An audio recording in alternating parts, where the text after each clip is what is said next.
दोस्तों, तुगलकाबाद किला दिल्ली में एक खंडहर किला है जिसे तुगलक वंश के संस्थापक गयासुद्दीन तुगलक ने बनवाया था।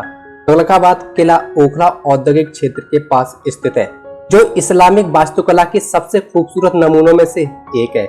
यह किला दिल्ली के सबसे प्राचीन किलों में से एक है और वर्तमान में दिल्ली के प्रमुख पर्यटक स्थलों में शुमार है, जो बड़ी संख्या में पर्यटकों और इतिहास प्रेमियों को अपनी ओर आकर्षित करता है। तुगलकाबाद किले में ऊंची दीवारों, महलों और गढ़ों के अलावा किले के संस्थापक और प्रथम शासक गयासुद्दीन तुगलक और उनकी पत्नी और पुत्र का मकबरा भी है। तुगलकाबाद का किला तुगलक वंश की अनूठी और गंभीर शैली को दर्शाता है, जिन्होंने लगभग 100 वर्षों तक दिल्ली में शासन किया। तो दोस्तों, उसी तुगलकाबाद किले के मैं आपको अब रोचक फैक्ट्स बताता हूँ। दोस्तों, तुगलकाबाद किले का इतिहास दिल्ली के अन्य वास्तुशिल्प चमत्कारों जितना समृद्ध, विविध और जटिल है।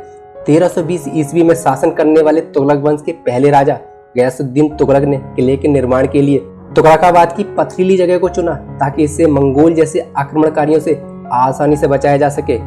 तुगलकाबाद की स्थापना गयासुद्दीन तुगलक ने की थी और 1321 से 25 के मध्य 4 वर्षों के भीतर तुगलकाबाद के किले का निर्माण किया गया, जिसे निर्माण के 15 वर्षों बाद ही छोड़ दिया गया था।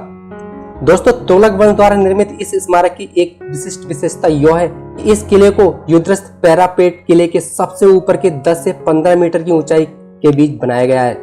किले में ग्रेनाइट पत्थरों का भी उपयोग स्पष्ट रूप से दिखाई पड़ता है, क्योंकि इसकी सभी दीवारें ग्रेनाइट पत्थर से बनी हुई हैं, जो किले को चारों तरफ से मजबूती प्रदान करती हैं।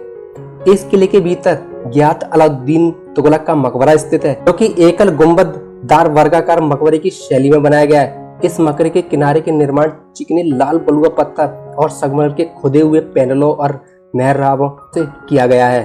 घियात अल दीन की कब्र के पास 3 कब्र और हैं, जिसमें बीच की कब्र घियात अल दीन की है और दूसरी 2 कब्र उनकी पत्नी एवं उनके बेटे और उनके उत्तराधिकारी मोहम्मद बिन तुगलक की है। दीवार के उत्तर पश्चिमी भाग पर पिलरों से जुड़े गलियारे में एक और अष्टकोणीय कब्र का निर्माण किया गया है। दोस्तों, किले के एक दरवाजे पर एक शिलालेख है। उसके अनुसार किले के दक्षिण द्वार पर बनी कब्र जफर खान की है। इतिहासकारों के अनुसार जफर खान ने किले की चौकियों का निर्माण करवाया था। दोस्तों, गयासुद्दीन तुगलक का मकबरा किले बंदी के दक्षिणी चौके के लिए एक मार्ग से जुड़ा हुआ है। यह पक्की सड़क 600 फीट लंबी है। स्थानीय लोगों का कहना है कि लगभग 20वीं शताब्दी में इस पक्की सड़क के कुछ भाग को मेहरौली बदरपुर रोड में बदल दिया गया था।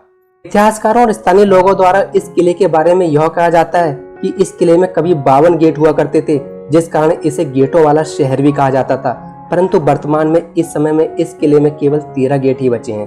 दोस्तों, इस किले की संरचना को देखकर ऐसा लगता है कि उस समय यह 3 मुख्य भागों में बांटा गया था, जिसमें पहला भाग अपने फाटकों के बीच एक आयताकार क्षेत्रफल के साथ निर्मित घरों के कारण एक व्यापक शहर बना हुआ था, तथा दूसरा भाग अपने उच्चतम बिंदु पर एक टावर के साथ गढ़ के रूप में है, जो बैजाई मंडल के नाम से जाना जाता है, और अंतिम भाग आसन्न महल क्षेत्र है, जिसमें शाही निवास शामिल है।